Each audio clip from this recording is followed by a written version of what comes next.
उपस्थित सर्वांना नमस्कार. तुमचं सर्वांचं स्वागत आहे की आगळ्या वेगळ्या कार्यक्रमामध्ये जिथे काही प्रश्न आपण आपल्या सेक्रेटरी जनरलला विचारणार आहोत. तर आपल्या बरोबर आहेत सुहास सर, जे की सॅटर्डे क्लब ग्लोबल ट्रस्टचे सेक्रेटरी जनरल आहेत आणि गेल्या 3 वर्षापासून ही धुरा ते सांभाळत आहेत. मी त्यांचा प्रवास बघितला आहे. जेव्हा पुण्यामध्ये काहीच नव्हतं तेव्हापासून 23 चॅप्टर खुद्द स्वतः त्यांनी सुरू केले.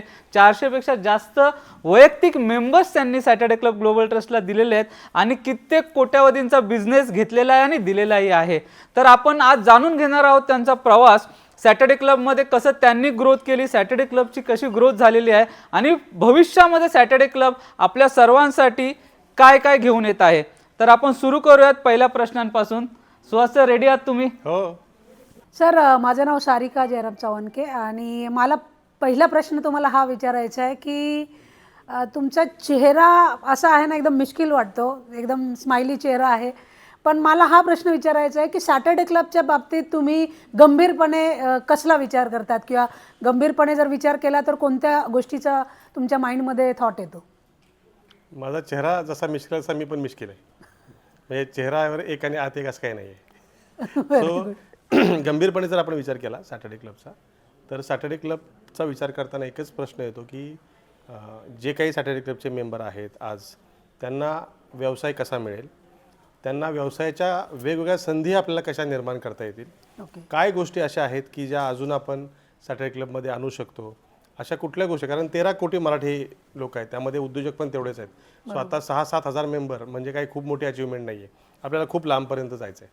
सो लांबपर्यंत जाण्यासाठी जे मराठी उद्योजक आहेत आणि सॅटर्डे क्लबचे मेंबर नाही आहेत, त्यांच्यासाठी काय करता येईल, असा सगळा विचार बॅक ऑफ द माइंड चालू असतो. कुठल्या कुठल्या गोष्टी करता येतील. आत्ता आपण 25 वर्ष पूर्ण करतोय. सो पुढच्या 25 वर्षाचं विजन काय असू शकेल. जसं नरेंद्र मोदी आपल्या भारताचं 2047चं विजन आत्ता बघतायत. सो सॅटर्डे क्लबचं पुढच्या 25 वर्षाचं विजन आपण का बघू नये. सो या सगळ्या गोष्टी बॅक ऑफ द माइंड चालू असतात. Okay, great sir. हाच प्रश्न थोडासा ट्विस्ट करून पण मला विचारायला आवडेल सर. जसं गंभीरपणे तुम्ही आपल्या सगळ्यांच्या ग्रोथसाठी विचार करतात, तर सॅटर्डे क्लबमध्ये अशी कोणती मोमेंट आहे की जिथे तुम्हाला फन वाटतं किंवा एन्जॉयमेंट वाटते किंवा तिथे तुम्हाला हसायला येतं किंवा तिथे तुम्हाला एखादी छान भावना येते? माझा स्वभावच असा आहे की मी दिवसातनं अनेक वेळा हसत असतो. मला काही गोष्टी सुचत असतात. आता इथे आपलं मोबाईल ॲप्लिकेशन तुम्ही बघितलं असेल. सो मी परवा महामुंबई लॉन्च करताना माझा एकदम विचार असा मनात आला की मोबाईल ॲप्लिकेशन उघडल्यावर जो नमस्कार असा शब्द येतो, मी बोलता बोलता असं म्हटलं की ते नमस्कार दुगाडे सरांनी बोललेलं नमस्कार आहे. सो दुगाडे सरांना खूप आनंद झाला की माझ्याबद्दल, कारण दुगाडे सरांची एक युनिक स्टाईल आहे नमस्कार म्हणण्याची आणि त्यांना स्वतःला ती खूप आवडते आणि सगळ्यांना आवडते. त्यामुळे मी ते नमस्कार म्हणलो. ती फन मुमेंट आता रिसेंट आहे म्हणून तुम्हाला मी सांगितलं. अशा भरपूर मुमेंट रोज घडत असतात. सर, तुम्ही गेले 15 वर्ष सॅटर्डे क्लबचे मेंबर आहात. तर ह्या पूर्ण प्रवासामध्ये आपल्याला नेहमी असं वाटतं की इथून आता आपण एक स्टेप पुढे जातं. तर या पूर्ण 15 वर्षामध्ये तुम्हाला आधी कसं वाटलं की ही मुवमेंट आहे, ह्या मुवमेंट नंतर सगळं खूप म्हणजे एक वाव फॅक्टर असतो ना, की एक ती थ्रेशोल्ड लाईन तुम्ही हळूहळू पार करत पुढपर्यंत गेला, तर ती तुमची मुवमेंट कुठली होती? खरं तर अशा भरपूर मुवमेंट आहेत आणि सॅटर्डे क्लबमध्ये गेल्या 15 वर्षामध्ये बऱ्याच गोष्टी अनुभवायला मिळाल्या. म्हणजे मी असं सांगेन की मी जेव्हा व्यवसाय चालू केला त्यावेळेस मी सॅटर्डे क्लबचा मेंबर झालो आणि माझ्या व्यवसायाचा ग्राफ आणि सॅटर्डे क्लबचा ग्राफ हा बरोबरच वाढतो आहे. जसं सॅटर्डे क्लब वाढतो आहे तसा माझा व्यवसाय वाढतो आहे. पण मला काही मुवमेंट सांगायला नक्की आवडतील की मी जसं प्रत्येक मेंबर हा म्हणजे पर्सन हा मेंबर म्हणून जॉईन करतो. जसं यूट्यूब चॅनल चालू केलं की 0 सबस्क्रायबर असतात, तशी परिस्थिती आहे की मगाशी सांगितलं की यांनी मेंबर म्हणून जॉईन केलं. सो डायरेक्ट कोणी सेक्रेटरी जनरल म्हणून जॉईन करत नाही. सो मेंबर म्हणून जॉईन करतो आपण. सो खूप वाव मुवमेंट आहेत. मला काही गोष्टी म्हणजे एक शहारा आणणारी मुवमेंट आहे माझ्यासाठी आणि ती मला कायम इन्स्पायर करत राहते. की मी पुण्यामध्ये कोथरूड चॅप्टर लॉन्च करत होतो त्यावेळेस मी नॉर्मल मेंबर होतो आणि भिडे सरांचा मला फोन आला. त्यांच्याबरोबर एक संपादक बसले होते. त्यांनी मला फोन केला की सुहास, हे असे संपादक आहेत, यांना चॅप्टर लॉन्चला बोलव आणि तू चॅप्टर लॉन्च करतोय, मी तुझी इथूनच पाठ थोपटतो. सो हे मी तुझी इथूनच पाठ थोपटतो हे शब्द जेव्हा जेव्हा सॅटर्डे क्लबमध्ये चॅप्टर लॉन्च होतो तेव्हा मला आठवतात आणि मला असं वाटतं की भिडे सर माझी पाठ थोपटत आहेत. आणि ते माझं शेवटचे शब्द होते भिडे सरांचे. त्यानंतर भिडे सर गेले. सर, सॅटर्डे क्लब ग्लोबल ट्रस्टचा आपला हा एवढा मोठा परिवार आहे, ह्याच्यामध्ये खूप महत्त्वाचे डिसिजन्स तुम्हाला घ्यावे लागत असतील. तर असं कधी झालंय का की मीटिंग तुम्ही घेतलेली आहे काही विषयासाठी, काही महत्त्वाच्या विषयासाठी, पण ते फरकटवून त्याचं असं रूपांतर झालं की त्याचं उलटं रूपांतर झालं, पण त्याच्यामधनं तुम्ही काय शिकलात? आणि कारण का असं बऱ्याचशा जे मेंबर्स आहेत किंवा जे आता होतकरू आहेत, जे पुढे पदं घेणार आहेत, त्यांच्या बाबतीत पण असं सर्व होत असेल किंवा होईल पुढे, तर त्याच्यासाठी ह्याचं जर उत्तर आम्हाला भेटलं तर खूप चांगलं राहील. खरं तर कुठलीही मीटिंग जेव्हा आपण घेतो त्याचा पर्पज आपल्याकडे तयार पाहिजे की या मीटिंगमधून मला साध्य काय करायचं आहे. हे उगाचच चर्चा करून ब्रेनस्टॉर्मिंग करून जिथं ब्रेनस्टॉर्मिंग गरजेचं आहे तिथं केलं पाहिजे. पण एक मी लिडरशिपचा तुम्हाला मंत्र देणार की तुम्हाला एखादा डिसिजन घ्यायचा आहे ना, तर तो कुणावर थोपवू नका. त्याचं एक वॅक्सिन तयार करा. तुम्ही घेतलेला डिसिजन तुमच्या मेंबरला, तुमच्या लीडरला असं वाटलं पाहिजे की तो त्यांनीच घेतलेला डिसिजन आहे. डिसिजन तुमचा असेल पण तुम्ही तो त्यांना पटवून दिला पाहिजे आणि त्यांच्याकडून वधवून घेतलं पाहिजे की अरे हा तर डिसिजन आपणच घेतला, सुहास सरने सांगितलंच नाही.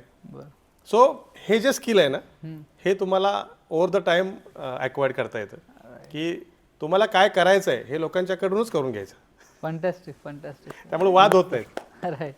सर, आपल्याकडे आता जवळपास 6,000 ते 7,000 व्यावसायिक आहेत. नक्की सगळ्यांचे वेगळे चेहरे, वेगळे व्यवसाय आणि अनेकांचे वेगळे विचार. आता एवढे जण लक्षात ठेवणं म्हणजे तसं बघायला गेलं तर रस्त्यावर चालता माणूस पण आपल्या लक्षात राहत नाही. तर तुम्हाला एवढ्या जणांचे चेहरे किंवा एवढ्या जणांचा व्यवसाय जेव्हा तुम्ही भेटता तर लक्षात ठेवण्यासाठी काही ट्रिक आहे का? म्हणजे तुम्ही कसं लक्षात ठेवता एवढ्या जणांना?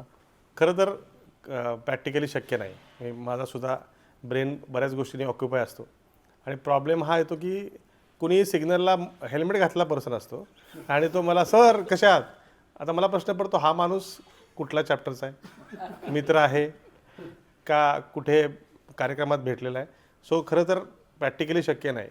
पण जो माणूस तुमच्या कॉन्टॅक्ट स्पेअरमध्ये एकदम जवळ येतो त्याच्याशी तुमचं 1 to 1 इंटरॅक्शन होतं. बऱ्याचदा काय असतं, आपण स्टेजवर असतो, लोक आपल्याला पाहत असतात, AVमध्ये माझा फोटो बघत असतात, त्यांच्या म्हणजे सबकॉन्शियसमध्ये असं असतं की सुहास सर आपल्याला ओळखतात, पण प्रॅक्टिकली भेटलेलो नसतो. सो मी एका पॉलिटिकल पर्सनकडनं एक गोष्ट शिकलो. हे आपण सगळ्यांच्याकडनं गोष्टी शिकत असतो. मी आता लोकांना सांगतो की जेव्हा तुम्ही मला भेटाल, जोपर्यंत तुम्ही माझ्या लक्षात राहत नाही तोपर्यंत नाव आणि चॅप्टर सांगायचं, म्हणजे मला आठवेल. काही वेळेस काय होतं की डीप इंटरॅक्शन झालं नसतं, फक्त आपण एखाद्या मीटिंगमध्ये कार्ड एक्सचेंज केलेलं असतं आणि पलीकडच्या पर्सनची अशी अपेक्षा असते की मी सुहास सरांच्या लक्षात आहे. कुणाच्याही जनरली असं लक्षात राहत नाही जोपर्यंत 1 to 1 मीटिंग होत नाही किंवा काही अचिव्हमेंट त्या पर्सनची होत नाही. त्यामुळे लक्षात राहत नाही. आपला ब्रेनचा एवढा काही लगेच लक्षात ठेवत नाही. पण पुढच्या पर्सनला सांगायचं की अरे मी ओळखलं नाही. आणि जेव्हा आपण एखाद्याला ओळखत नाही त्यावेळेस खोटं कशाला आपण सांगायचं की क्लिअर सांगायचं मी नाही ओळखलं आपला चॅप्टर कुठला, हां भेटलो होतो का आपण कुठे भेटलो का, हां मग ते सांगतात आपण इथे भेटलो होतो, हां मग लक्षात राहतं ते. सो कुठेही खोटा आव न आणता स्पष्ट विचारायचं की मला आपण कुठे भेटलो, चॅप्टर कुठला. बऱ्याचदा असं होतं की लोक सॅटर्डे क्लबचे नसतात सुद्धा आणि ते मला म्हणतात सर मी त्या विचारतो चॅप्टर कुठला, ते प्रश्न पडतात की चॅप्टरचा काय संबंध आहे. असं होतं ना शेवटी. कुठलाही पर्सन जोपर्यंत लक्षात राहत नाही तोपर्यंत त्याला विचारावं लागतं तू कुठला. सो सर, ह्याला जोडून अजून एक प्रश्न विचार असा वाटतो की नक्कीच मी म्हटलं की जोपर्यंत लक्षात येत नाही, तुमच्या मताने एक सॅटर्डे क्लबचा व्यावसायिक ह्याला अगर आपण एक म्हणजे असं मूर्तीसारखं बघितलं तो कसा असावा, तर तुमच्या मनामध्ये काय चित्र रंगतं की एक व्यावसायिक सॅटर्डे क्लबचा कसा असावा? सॅटर्डे क्लबचा व्यावसायिक हा अपॉर्च्युनिस्टिक असला पाहिजे. त्याला कळलं पाहिजे की त्याच्या व्यवसायाला कुठे कुठे संधी उपलब्ध आहेत. आणि सॅटर्डे क्लब बिझनेस नेटवर्किंग हा वेगळी काही मीटिंग आहे असं न मानता हा माझ्या व्यवसायाचाच एक भाग आहे. मी आज कुठल्याही मीटिंगला गेलो तर मला तिथं माझा व्यवसाय वाढणार आहे यासाठीच, किंवा लिडरशिप मी घेतली तर ही लिडरशिप माझ्या व्यवसाय वाढण्याचं एक टूल आहे असं समजून जो व्यावसायिक सॅटर्डे क्लबमध्ये येईल तो एक सॅटर्डे क्लबमधला आयडियल व्यावसायिक असेल. सर, पुणे आणि पटाया या दोन्ही ठिकाणी तुमचा बिझनेस आहे. सो पुण्याची सांस्कृतिक वेगळी आहे, पटायाचं सर्व काही वेगळं आहे, इकडे आपलं मराठी माणसांचं नेटवर्किंग वेगळं आहे. तिकडे दुसरी भाषा आहे, सर्वच वेगळं आहे, तिकडचं नेटवर्किंग हे वेगळं असेल, तो त्याच्यामधनं आपला मराठी माणूस कुठे मागे आहे का, त्यांनी काय शिकलं पाहिजे तिकडनं, किंवा आपण काय चांगलं करतोय का त्यांच्यापेक्षा जास्त, हे थोडं जाणून घ्यायचं होतं. पटाया हा म्हणजे खरं तर माणसं सगळे सारखीच असतात. म्हणजे व्यवसायाला भाषा लागत नाही. म्हणजे तुम्ही जर थायलंडला कधी आला आणि रोड स्ट्रीटवर शॉपिंग केलं ना, तिला इंग्लिश, ती लेडी असेल किंवा जेंट्स असेल, तिला इंग्लिश कळत नाही, आपल्याला थाई बोलता येत नाही. पण तुम्ही जर तिला सांगितलं की एखादा तुम्ही समजा ड्रेस विकत घेताय, तर ती सांगते की 200 बात. तर आपण तिच्याकडे कॅल्क्युलेटर असतं, संख्या सगळं सेमच आहेत, आपण तिला सांगायचं 100 बात, ती म्हणते म्हणजे ही देवाणघेवाणची भाषा आहे. मग आपण म्हणतो, ती म्हणते नाही 120 बात, मग आपण 150 बात. कुठेतरी ते निगोसिएशन होतं आणि बिझनेस होतो. सो तुम्हाला खरंच व्यवसाय करायचा असेल तर व्यवसायाला कुठली भाषा लागत नाही, फक्त तुम्हाला आतून व्यवसाय करण्याची इच्छा पाहिजे.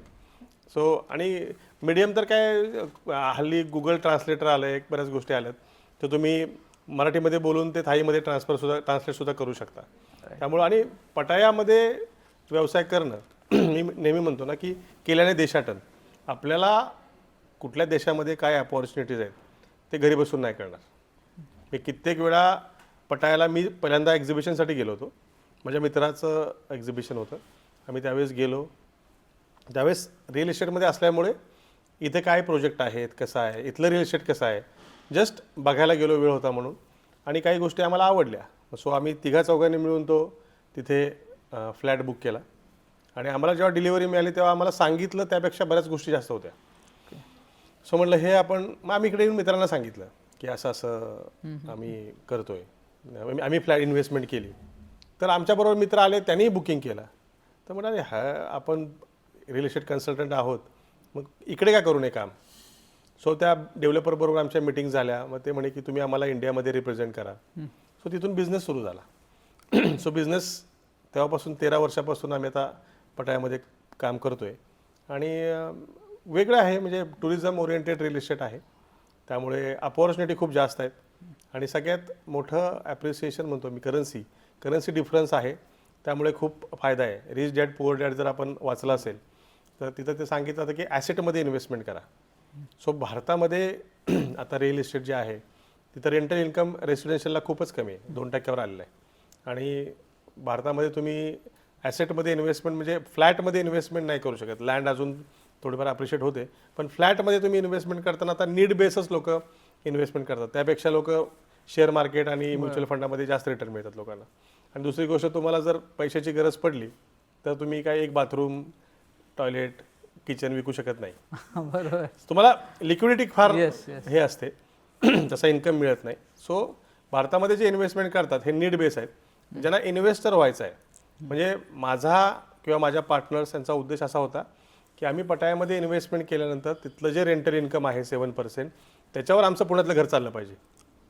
म्हणजे आम्हाला पुण्यातलं घर चालवायला वेगळे एफर्ट्स नाही घ्यायला लागले पाहिजे. सो हे आमचा बेसिक पर्पज होता. आणि आम्ही तेच लोकांना सांगत गेलो.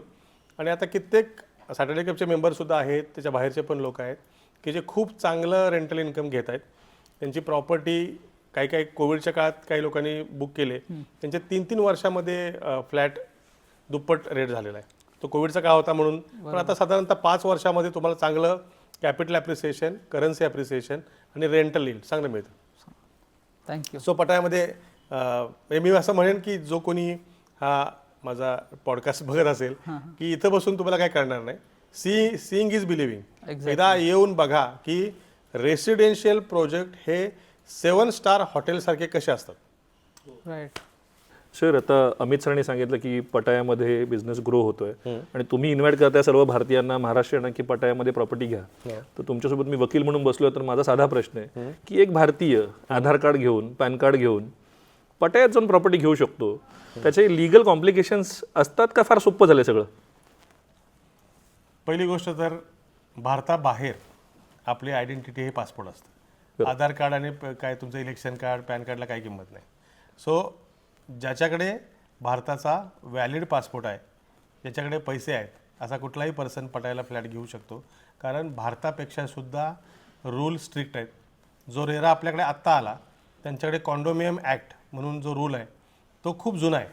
म्हणजे तुम्ही प्रश्न विचारलाच म्हणून सांगतो की जर एखादा फ्लॅट तुम्हाला बिल्डरने 300 स्क्वेअर फूट म्हणून विकला, तर तो फ्लॅट तुम्हाला पोजेशन द्यायच्या अगोदर तिथलं जे कॉर्पोरेशन किंवा जे आपण म्हणतो तिकडचं ते येतात आणि पूर्ण फ्लॅट मोजतात. तो जर फ्लॅट 299 स्क्वेअर फूट निघाला, 1 स्क्वेअर फूट कमी निघाला, तरी बिल्डरला सांगतात की यांचे पैसे 1 स्क्वेअर फूटचे मागे द्या. आणि तो 302 निघाला तर तुम्हाला सांगतात की 2 स्क्वेअर फूटचे पैसे यांना द्या. इतकी ट्रान्सपरन्सी आहे जी आपल्याकडे नाही आहे. सो लिगली काही प्रॉब्लेम नाही. आणि नावं मी घेऊ शकत नाही, पण तुम्ही ॲडव्होकेट आहात म्हणून सांगतो की भारतातले महाराष्ट्रातले टॉप वकील आहेत, त्यांचे 5-5 फ्लॅट आहेत तिकडे. सर, आता आपल्या आयुष्यात अनेक वेगळे वेगळे निर्णय घ्यावे लागतात.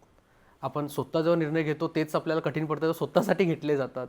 तसंच सॅटर्डे क्लब म्हटलं तर त्याच्यात आता एवढे सगळे सभासद आहेत, त्यासाठी अनेक निर्णय घ्यावे लागतात. असा कुठला कठीण निर्णय आहे का जो तुम्ही घेतलाय सॅटर्डे क्लबमध्ये आणि तुम्हाला अजूनही ते आठवतो की हा एक असा निर्णय होता जो एवढा कठीण होता की घेताना अजूनही म्हणजे त्याची आठवण आली की असं वाटतं की अरे हा निर्णय घेताना काय काय विचार आले, काय कसं केलं, तर तुम्ही काय शेअर करू शकाल का त्या कठीण निर्णयाबाबत? नक्की शेअर करेन. ॲक्च्युली काय होतं की मराठी उद्योजक आणि so call international business networking platform आहेत.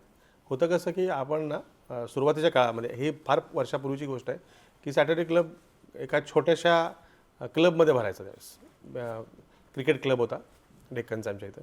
सो सॅटर्डे क्लबला तिथून आम्ही असं गोल करून बसायचो. त्यावेळेस यू शेप वगैरे असं काही विषय नव्हता. आणि तिथून सॅटर्डे क्लबला प्रोफेशनल लुकमध्ये आणण्यासाठी मी डिसिजन घेतला की उद्यापासून सॅटर्डे क्लबच्या मीटिंग या 3 स्टार हॉटेलला होती आणि त्याची फी वाढवली.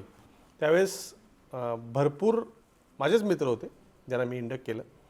थोडंसं त्यांना असं वाटलं की हा खूप आपल्या मनाचंच गोष्टी करतो आहे. त्यांनी सॅटर्डे क्लबचे त्यावेळेचे जे लीडर होते त्यांच्याकडे जाऊन अपरोक्ष माझ्या कंप्लेंट्स केल्या की काय गरज आहे सॅटर्डे क्लब इकडे न्यायची. आणि मला जेव्हा लिडरशिपने विचारलं की अरे तू असा डिसिजन घेतलास का, तर मी म्हटलं हे तर 3 स्टार हॉटेल आहे, मला 5 स्टार हॉटेलमध्ये जायचं होतं, पण मी थोडंसं थांबलो की सगळ्यांच्या गोष्टी होऊ दे. आणि त्यावेळेस मी डिसिजन घेतला पहिला. आणि मला आठवतं आहे आजही की मी खूप एक्सायटेड होतो. त्या हॉटेलमध्ये असं यू शेप, पहिल्यांदाच अशी यू शेप मीटिंग होणार होती सॅटर्डे क्लबमध्ये. आणि मी त्या व्हेन्यूला 6:30ला पोचलो होतो. आणि मी सेल्फी माझा त्यावेळेस काढला होता की कोणीच आलं नाही अजून. आणि आता सॅटर्डे, कारण त्यावेळेस सो कॉल इंटरनॅशनल बिझनेस प्लॅटफॉर्मची खूप क्रेज होती. सो सॅटर्डे क्लबसुद्धा आता कात टाकतोय असं माझ्या मनामध्ये आलं. आणि मला सांगायला आनंद होतो की त्यावेळेस मी घेतलेला जो डिसिजन होता, आज तेच लोक म्हणतात की तूच बरोबर होता, आम्ही चुकीचे होतो. सर, ह्याला सोडून एक, कारण की एवढे सगळे आपले आज व्यावसायिक बघतायत, होणारे व्यावसायिक बघतायत, कुठलाही कठीण निर्णय जो आपल्या अंगाशी येतो त्याला सामोरे कसं जावं यावर तुमचे काही टिप्स आहेत का? खरं तर कुठलाही डिसिजन जो कॉमन बेनिफिट ऑफ पीपल, सगळ्यांच्या फायद्याचा आहे. आणि कुठलाही डिसिजन तुम्ही घ्या, एखादी तुम्ही जर नवीन तुमच्या कंपनीत जरी तुम्ही एखादी नवीन गोष्ट आणायला गेली तर त्याला सुरुवातीला विरोध असतोच. सो एखादा डिसिजन असा आहे ज्यामुळे सगळ्यांचं भलं होणार आहे, ज्यामुळे सगळ्यांचा फायदा होणार आहे. म्हणजे जसं आज मोबाईल ॲप्लिकेशनचा विषय गेला, सुरुवातीला लोक रेजिस्ट करतात की मोबाईल ॲप्लिकेशनमध्ये आम्ही नाही करणार, आमचं म्हणजे कुठलीही टेक्निकल असू दे, वयामान असे, किंवा लोकांचा एक जात्याच हे असतो की विरोध करणे. पण होतं काय, मी मुद्दाम एक्झाम्पल देईन, आज तू मोबाईल ॲप्लिकेशन बनवले म्हणून नाही. परवा मला एक पर्सन भेटला, आपण मोबाईल ॲप्लिकेशनमध्ये एक गोष्ट केली की नियर बाय. सो मी असं विचार मनामध्ये करतो की हे कोणी वापरते का नाही वापरत. पण आमच्या पुण्यातलं एक चॅप्टर आहे, तिथे एक पर्सन गोव्याला गेले होते फॅमिलीबरोबर. आणि ते म्हणे सहज बघू तरी कोण कोण आहे. तरी ते म्हणजे ते फीचर वापरलं आणि गोव्याच्या चेअरपर्सन ज्या आहेत त्यांना भेटल्या. दोघांचे बिझनेस 1 to 1 झाली. आणि आता यांचं ऑफिस गोव्याला होते, दोघांचं जॉईंट व्हेंचर होते. सो मला हेच म्हणायचं की डिसिजन घेताना हे तुम्ही लक्षात ठेवा की याला विरोध होणार आहे. म्हणजे 3, 4, 5 महिन्यामध्ये हे सगळं परत म्हणजे समुद्रामध्ये लाट येईल आणि परत ती निघून जाईल. तर ते थोडंसं पेशन्स ठेवणं गरजेचं आहे. विरोध झाला तरीसुद्धा आपला मुद्द्यावर आपण ठाम राहणं गरजेचं आहे. डिसिजन घेणं महत्त्वाचं आहे. डिसिजन न घेणं ही असं की म्हणजे वाईट गोष्ट कुठली नाही आहे.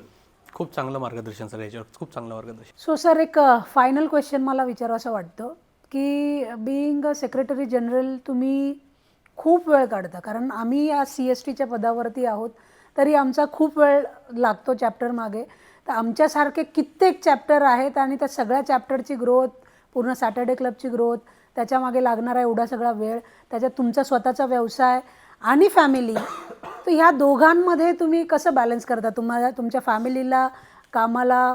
सो ते कसं काय तुम्ही बॅलन्स करतात, हे समीकरण कसं मॅच करतात? पेचात टाकणार बसलो विचारलं. पण लक्षात घ्या, थोडा वेळ प्रत्येकाकडे 24 तास आहेत. बरोबर. त्यामुळं तुम्ही ज्यावेळेस फॅमिली बरोबर असता त्यावेळेस मी बऱ्याचदा रात्री 10 वाजता घरी गेलो की मोबाईल बंद करून ठेवतो. ओके. कारण मी काय सर्जन डॉक्टर नाही आहे की एखादा फोन मी नाही घेतला तर कोणाचा जीव जाईल. बरोबर आहे. त्यामुळे बऱ्याचदा फॅमिली बरोबर असेल, मला पिक्चर बघायला आवडतो, मी बायको बरोबर पिक्चर लावतो, तेव्हा मी मोबाईल बंद करतो. ओके. म्हणजे कुठलाही, म्हणजे सॅटर्डे क्लबच नाही, कुठलाही पर्सन मला जर फ्लॅटसाठी प्लॉटसाठी कस्टमर फोन करेल तर ज्याला आज नाही फ्लॅट दिला तर ते काही इमर्जन्सी नाही आहे. बरोबर आहे. बरोबर. त्यामुळे मी फोन बंद करून ठेवतो आणि जेव्हा माझा फोन बंद असतो त्यावेळेस माझा फोन माझ्या एम्प्लॉईच्या मोबाईलवर ट्रान्सफर होतो, त्यामुळे ती इन्क्वायरी जात नाही. सो मला हे सांगायचं आहे की ज्यावेळेस तुम्ही जिथं असाल तुम्ही तिथेच राहा. बरोबर. बऱ्याचदा होतं असं की सॅटर्डे क्लबमध्ये असल्यानंतर बायकोचा फोन येतो, बायको बरोबर असल्यानंतर कुणीतरी फोन करतं, सर खूप अर्जंट आहे. सो त्या वेळेस घ्यावं लागतं. पण मी माझ्या मिसेसला, माझ्या मुलाला माहिती आहे की ही जबाबदारी आहे म्हटल्यानंतर वेळ द्यावा लागणार आहे. कुठलंही कमिटमेंट जेव्हा तुम्ही घेता त्यावेळेस तुम्हाला नक्कीच वेळ द्यावा लागेल, ते त्यांनासुद्धा हे माहिती आहे. त्यामुळं ज्यावेळेस त्यांच्याबरोबर असतो, जसं आम्ही पटायाला थायलंडला ट्रिपला गेलो, दुबईला गेलो, त्यावेळेस पूर्णपणे त्यांच्याबरोबरच वेळ असतो. ज्यावेळेस आम्ही तिघे एकत्र असतो फॅमिली, त्यावेळेस आमच्या तिघांचाच वेळ असतो. सो दोन्ही गोष्टी तुम्हाला म्हणजे बॅलन्स कराव्या लागतात. थोडंफार नाराजी सगळीकडेच असते की आम्हाला वेळ देत नाही. सो वेळ 24 तास आहेत, त्यामुळं थोडंसं होतं. पण जेवढा वेळ देणं शक्य आहे आणि द्यायला पाहिजे तेवढा दिलाच पाहिजे. जे महत्त्वाच्या गोष्टी असतात, वाढदिवस हे, त्या दिवशी मी कुठलंच काम ठेवत नाही, पूर्ण डेडिकेटेड वेळ त्यांना देतो. काही फंक्शन्स असतात त्यावेळेस सो मी कॅलेंडर करतो महिन्याचं, माझ्या आयपॅडवर सगळं लिहिलं असतं की या दिवशी कुठं, या दिवशी कुठं. आणि ज्यावेळेस खरंच काय काम नसेल त्यावेळेस मी घरी जाऊन बायकोबरोबर वेळ स्पेंड करतो. म्हणजे बायको मला कधी कधी फोन करते माझी, सर माझ्याबरोबर 1 to 1 करा. सो असं सुद्धा ऐकून घ्यावं लागतं. आणि मी मुद्दाम कधी कधी टाकतो today's 1 to 1 with wife Priya. So थोडंसं ते आमच्या दोघांच्या मध्ये गिव्ह अँड टेक असतं. पर्सनली नाही अपॉइंटमेंट मिळत तर प्रोफेशनली सरांची अपॉइंटमेंट घ्यायचा. आणि काय की थोडंसं माझ्या हेल्थला घेऊन बायकोला चिंता असते, त्यामुळं ती काळजी करते. बाकी सॅटर्डे क्लबमध्ये मी 15 वर्ष आहे आणि सॅटर्डे क्लबमध्ये ज्या गोष्टी, म्हणजे Saturday club is gold mine. तिला काहीही पाहिजे असेल, कारण माझ्या ज्या मेडिकल इमर्जन्सीच्या काळामध्ये जी सॅटर्डे क्लबच्या लोकांनी हेल्प केली आहे ते तुमच्या फॅमिली, अगदी घरचे लोक सुद्धा नाही करू शकत. त्या लेवलला जाऊन हेल्प केली आहे. त्यामुळे सॅटर्डे क्लब काय आहे ते आता तिला सांगायची गरज नाही आहे. थोडी चिडचिड होते नक्की, पण ते ठीक आहे. नाही झाली तर प्रॉब्लेम आहे. सर आता नेक्स्ट राऊंड आहे रॅपिड फायर. रॅपिड फायरचे छोटे नियम आहेत. तुम्ही विचार न करता उत्तर द्यायचं आणि वेळ न दवडता उत्तर द्यायचं. म्हणजे तुमच्या मनात जो पहिला विचारेल ते उत्तर आलं पाहिजे. तर पटपट प्रश्न विचारतो. सर सॅटर्डे क्लब म्हटलं की पहिला एक शब्द भिडे सर. क्या बात आहे. अर्ली मॉर्निंग का late night person? Early morning. Early morning. सकाळी मीटिंग असतात. कॉफी की चहा? कॉफी. बायकोच्या हातचा का हॉटेलचा? कॉफी. कुठली? तुम्ही डिसिप्लिन्ड आहात का फ्लेक्झिबल आहात? Flexible discipline. मीटिंग्समध्ये लोकांना भेटायला आवडतं का ग्राउंड ॲक्शन आवडते? Ground action. मीटिंगमध्ये ठरते की ग्राउंड ॲक्शन कुठे घ्यायची. One quality that Saturday club member should have? Networking skills. व्हॉट्सॲपवर भेटायला आवडेल, कॉलवर भेटायला आवडेल का फेस टू फेस भेटायला आवडेल? Face to face. Biggest strength of every Saturday club member? लोकांना भेटणे. One habit that will make every entrepreneur successful? खरं बोलणे. खरं बोलणे. असं लोकांना वाटलं पाहिजे. वन रुटीन जे बिझनेसमॅनने स्किप नाही केलं पाहिजे? नेटवर्किंग. प्रत्येक सकाळी तुम्ही कुठल्या तरी नेटवर्किंग क्लबच्या मीटिंग असला पाहिजे. बुक्स और पॉडकास्ट? वेळ असेल तेव्हा बुक्स, आणि वॉक करत असेल, काय करत असेल, गाडीत ट्रॅव्हल करत असेल तेव्हा पॉडकास्ट. सरांची सगळी उत्तरं बॅलन्स्डच आहेत. One word for team work तुमच्या टीमसाठी. Synergy synergy synergy. सिनर्जी क्या बात है. बिझनेस और relationship what come first. Relationship in business. सरांची सगळी उत्तर एकदम बॅलन्स्ड आहेत. अर्ली फेल्युअर और लेट सक्सेस. मला काय आवडेल हां, लेट सक्सेस. Late success. अपयश ही यशाची पहिली पायरी असते. अशा किती पायऱ्या आहेत माहीत नसते. One mistake every young entrepreneur should avoid. लगेच सक्सेस मिळाल्यावर हुरळून जायला नाही पाहिजे. विजन और consistency what is the strength of every businessman. विजनच्या दिशेने कन्सिस्टन्सी प्रवास केला पाहिजे. एक नंबर. तर थोडा टेस्टवाला प्रश्न सर. पुणे सोडून आवडता कुठलाही रिजन. पुणे सोडून आवडता कुठलाही एक रिजन. नवी मुंबई. दोन्ही दोन्ही दोन्ही. नवी मुंबई माझ्यासाठी एकच आहे. एक. येस, आमच्यासाठी सर एकच आहे. आम्ही थानमकरला बघितलं की आम्हाला एकच वाटतं. सर ते परत करा ना, झुरळ आणि म्हणजे आम्ही थरमकर, नवी मुंबई आणि झुरळ हे 3 गोष्टी मला रिलेट करतात. एक नंबर. खरंच सर आठवत बघितलं की काय आठवतं. खरंच सर 36%.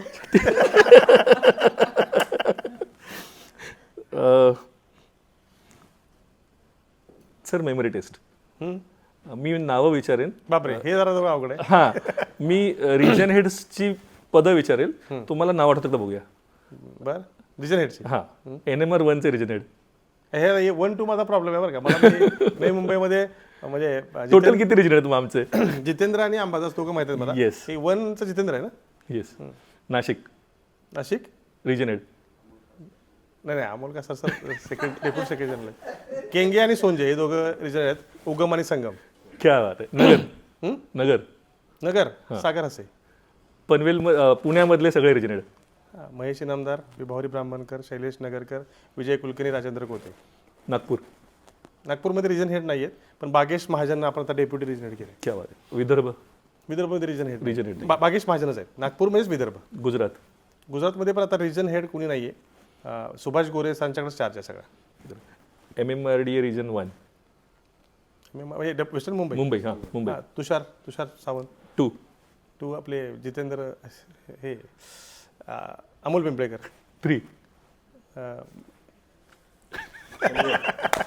संजय बोरकर. येस. ही मेमरी टेस्ट सरांनी दिलेली आहे. एकही नाव चुकलेलं नाही आहे. सो वी कॅन नो काय मेमरी टेस्ट आहे. आवडता चॅप्टर पुऱ्या सॅटर्डे क्लबमधला. ज्याची उपस्थिती 50+ आहे असा कुठलाही चॅप्टर. म्हणजे मी आता पुढचं नाव विचारूच शकत नाही की नाव कुठलं आणि कारण विचारू शकत नाही. 50च्या प्लस असलं पाहिजे उपस्थिती. सरांना, सुहास सरांना पुढे 1 वर्षभर पुण्यात जायला बंदी आली तर सर तुम्ही कुठे राहाल. पटाय. पटाय उत्तर द्यायचं नव्हतं. बरं. कुठे राहीन. हां. माझं गाव सातारा आहे आणि साताराला निसर्ग संपत्ती आहे. सो साताराला राहीन. तुम्हाला ट्रॅव्हल करायला कुठे आवडतं पुन्हा पटाया सोडून. मला खरं तर मी ट्रॅव्हल पर्सन आहे. मला एका जागी बसलं तर त्रास होतो. हा माझा मेन प्रॉब्लेम. मला निगेटिव्ह वाटायला लागतं. असं वाटतं की आयुष्य थांबलं आहे. मी तुम्हाला गंमत सांगतो, माझी बायपास झाल्यानंतर मी 15व्या दिवशी RGBला आलो होतो. हो. सो मी जेव्हा घराच्या बाहेर पडतो तेव्हा मला पॉझिटिव्ह वाटतं. कारण काय आहे, 2 गोष्टी आहेत. मेंबर सॅटर्डे क्लबचे मला घराच्या बाहेर भेटणार आहेत आणि माझे कस्टमर ज्यांच्याकडे चेक आहे ते घरात नाही आहेत. ते घराच्या बाहेर आहेत. त्यामुळं ॲक्च्युअल ग्रोथच घराच्या बाहेर आहे. सो विश्रांती घ्यायला घरी आलं पाहिजे, पण एकतर सॅटर्डे क्लबला लोकांना भेटायला आणि क्लायंटला भेटायला तो मला घराच्या बाहेरच पडलं पाहिजे. त्यामुळं मला घराच्या बाहेरचं कुठलंही ठिकाण आवडतं. घर आवडतंच, पण ते विश्रांती स्थळ आहे जिथं मी स्वतःला ओळखू शकतो. माझी फॅमिली घरी आहे, पण घराच्या बाहेर पडल्याशिवाय ग्रोथ नाही आहे. त्यामुळं मला असं घराच्या बाहेर कुठेही फिरायला आवडतं आणि जगभरामध्ये प्रवास करणं हे माझं ध्येय आहे. हे मला कुठेही 100 कोटी 200 कोटीची कंपनी करायची नाही आहे. मला जगभर प्रवास करायचा आहे. मग मी बायपास झाल्यानंतर डॉक्टरना पहिला प्रश्न विचारला की मला जगभर प्रवास करायला मिळेल ना, त्यामुळे काय काळजी करतो. एक गोष्ट जी आम्हाला कोणालाच माहित नाही ती सुहास सरांबद्दल आम्हाला कळायला हवी आज. मी चांगला ॲक्टर आहे. ओहो. मी स्वदेश, गंगाजल या पिक्चरमध्ये मी ज्युनियर आर्टिस्टची भूमिका केली होती. हां, म्हणजे गंगाजलमध्ये किंवा अपहरण नावाचा पिक्चर जो आला होता त्याचं शूटिंग साताऱ्यामध्ये झालं होतं आणि त्याच्यामध्ये काय म्हणू आपण जो मोर्चा असतो मॉबमध्ये हे सरकार निकम्मी आहे, बोर्ड घेऊन पुढे जायचं मागे यायचं, अशा भरपूर रोल मी केलेत. आणि ॲक्टिंग मी जर उद्योजक नसतो झालो तर छोटा मोठा ॲक्टर झाला असतो. पुढचा प्रश्नच हा होता सर की तुम्हाला पटाया, रिअल इस्टेट आणि सॅटर्डे क्लब पासून दूर ठेवलं आणि सॅटर्डे क्लब नसताच या भूतलावर, तर सुहास सर काय असते? मी ॲक्टर असतो. आत्ताच सॅटर्डे क्लबला 25 वर्ष झालेले आहेत, आपण 26व्या वर्षात आहोत. पुढे तुम्ही कुठे बघताय सॅटर्डे क्लबला पुढच्या 4-5 वर्षामध्ये? कारण 25 वर्षामध्ये आता जसं तुम्ही सो कॉल्ड नेटवर्किंगची नावं घेतली, त्यांचा ग्रोथ बघता सॅटर्डे क्लबचा ग्रोथ कुठेतरी 25 वर्षाच्या हिशोबाने कमी आहे. तर ती का स्ट्रेंथ कमी आहे आणि त्या निगेटिव्हिटीला आपण कसं साईडला करून आपण पण त्या ग्रोथला का नाही जाऊ शकत? खरं तर आपण कुणाशी आपल्या स्वतःला कम्पेअर करणं चुकीचं आहे. कारण बाकीचे जे नेटवर्किंग फोरम आहे तो त्यांचा बिझनेस आहे आणि ते फ्रँचायझी या तत्वावर बिलीव्ह करतात, त्यामुळे ते जोरात वाढतात. आपण NGO आहे, आपला सॅटर्डे क्लब हा NGO आहे. त्याचा उद्देशच पैसे कमवणे हा नाही आहे. त्याचा उद्देश हा आहे की मराठी उद्योजकांसाठी एक प्लॅटफॉर्म करून देणे. बरोबर. त्यामुळे सुरुवातीला खरंच ग्रोथ त्या मानानं कमी होती, कारण मराठी उद्योजकच कमी होते पहिली गोष्ट.